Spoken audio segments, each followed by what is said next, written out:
ಈ ಥರ ಆಗುತ್ತೆ ಅಂತ ನಾನು ಅಂದ್ಕೊಂಡೇ ಇರಲಿಲ್ಲ. Har Mahadev day 17 of competition series. ಬೆಳಗ್ಗೆ 6 ಗಂಟೆಗೆ ಬೆಂಗಳೂರು ರೀಚ್ ಆದ. ನಿದ್ದೆ ಕೂಡ ಸರಿಯಾಗಿರಲಿಲ್ಲ. ರೈಲ್ವೆ ಸ್ಟೇಷನ್ ಇಳಿದು ನಾನು ರ್ಯಾಪಿಡೋ ಬುಕ್ ಮಾಡ್ಕೊಂಡು ಬಂದು ರಿಲ್ಯಾಕ್ಸ್ ಮಾಡಿ ಆಗುತ್ತೆ ಅಂತ ಅಂದ್ಕೊಂಡಿಲ್ಲ. ಅಂತ ಯಾಕೆ ಹೇಳಿದೆ ಅಂದರೆ ನಿನ್ನೆ ಮಾಡಿರೋಂಥ ಲಾಗ್ ವೀಡಿಯೋನ ಎಲ್ಲ ಡಿಲೀಟ್ ಮಾಡಿಬಿಟ್ಟಿದ್ದೀನಿ.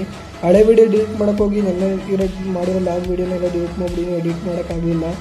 ಸೊ ಅದಕ್ಕೆ ಇರೋ ಕೆಲವೊಂದು ವೀಡಿಯೋಗಳನ್ನು ಹಾಕಿದ್ದೀನಿ. ಅದನ್ನು ಸ್ವಲ್ಪ ಎಡಿಟ್ ಮಾಡಿ ಹಾಕಿದ್ದೀನಿ. ಅದನ್ನು ನೋಡಿ ನೆಕ್ಸ್ಟ್ ಟೈಮ್ ಈ ರೀತಿ ಆಗಲ್ಲ ಅಂತ ಹೇಳೋಕ್ಕೆ ಇಷ್ಟಪಡ್ತೀನಿ. ಡಿಲೀಟ್ ಆದರೂ ರೀಸೆಂಟ್ ಡಿಲೀಟ್ ಎಲ್ಲ ಡಿಲೀಟ್ ಮಾಡಿಬಿಟ್ಟಿದ್ದೀನಿ. ನೆಕ್ಸ್ಟ್ ಟೈಮ್ ಈ ಥರ ಆಗಲ್ಲ. ಇರೋ ಅಂಥ ವೀಡಿಯೋನೇ ಎಡಿಟ್ ಮಾಡಿ ಹಾಕಿದ್ದೀನಿ ನೋಡಿ. ಇವತ್ತು ಮಿನಿಮಮ್ ಕರಪ್ಸ್. ಅದಕ್ಕೆ ಒಂದು ಆಪಲ್ಲು 40 ಗ್ರಾಮ್ ಓಟ್ಸು, ಒಂದು 15 ವೇ ಪ್ರೋಟೀನ್ ತಗೊಂಡು ನಾನು ಜಿಮ್ಗೆ ಹೋಗಿ ಬರೋಕ್ಕೆ ಥ್ರೆಡ್ಮಿಲ್ ಮಾಡ್ಕೊಂಡು ಕಾರ್ಡಿಯೋ ಮಾಡ್ಕೊಂಡು ಸ್ವಲ್ಪ ಚಿಕನ್ ಎಗ್ಗು ಮತ್ತು ತರಕಾರಿ ತಗೊಂಡು ಬಂದು ಎಲ್ಲ ಕುಕ್ ಮಾಡ್ಕೊಂಡು ಸೆಕೆಂಡ್ ಮೀಲ್ ರೆಡಿ ಮಾಡ್ಕೊಂಡು ಸೆಕೆಂಡ್ ಮೀಲ್ ತಿಂದೆ.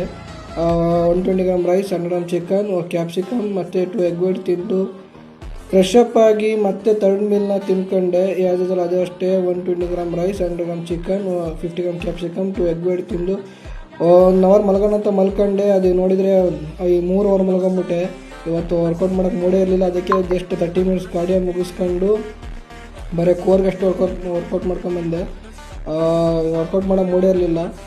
ಕೋರ್ಗೆ ಬರೀ ಡಿಕ್ಲೈನ್, ಲೆಗ್ ರೈಸು ಮತ್ತು ಕ್ರಂಚಸ್ ಎಲ್ಲ ಮುಗಿಸ್ಕೊಂಡು ರೂಮ್ ಬಂದು ನಾನು ಲಾಸ್ಟ್ ಮೀಲ್ ತಿಂದು ನನ್ನ ಡೇನೇ ಎಂಡ್ ಮಾಡಿದೆ. Thank you so much.